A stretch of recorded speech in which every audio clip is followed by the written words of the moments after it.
আজকে আমরা চলে আসছি আমাদের যে সিজন ফ্রেশ ম্যাঙ্গো আছে এটার যে আমের বাগান আছে সেটা ভিজিট করতে আসছি। এখানে আমি আছি, আমাদের ফ্রেন্ড হালিম আছে। তো আসলে এবার আম ভালো ফলন হয়েছে আলহামদুলিল্লাহ, তবে শিলাবৃষ্টি হয়েছে সেটা একটা চিন্তা। আর তারপরও আমের গুটি এখনও অনেক বেশি আছে। তো শেষ পর্যন্ত দেখা যাক আম কেমন হয়। যদি আম কম ফলন হয় সেক্ষেত্রে আমাদের আমের প্রাইসটা বেশি থাকবে, আর যদি আমের ফলন মানে অর্থাৎ যেই পরিমাণে ফলন হয়েছে শেষ পর্যন্ত যদি থাকে তাহলে কম দামে আপনাদেরকে আম দিব। তারপরেও আপনারা গত বছর যারা গ্রামের দোকান থেকে আম নিয়েছেন দেখবেন যে বাজার মূল্য হিসাব করলে আমাদের আমের দাম বেশি না। আর সাতক্ষীরা, নওগাঁ, চাঁপাইনবাবগঞ্জ, দিনাজপুর, রাজশাহী, নওগাঁ সব এলাকার আম পুরো মৌসুম জুড়ে ইনশাল্লাহ সিজন ফ্রেশ ম্যাঙ্গো থেকে পাবেন।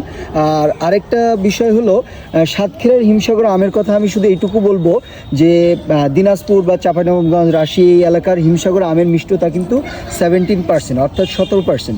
আর আমাদের এই এলাকার আমের যে মিষ্টতা সেটা হলো 22%। শুধু মিষ্টি না, স্বাদ আর মিষ্টতা মিলে একটা অসাধারণ টেস্ট, এটা হলো সাতক্ষীরার হিমসাগর আম।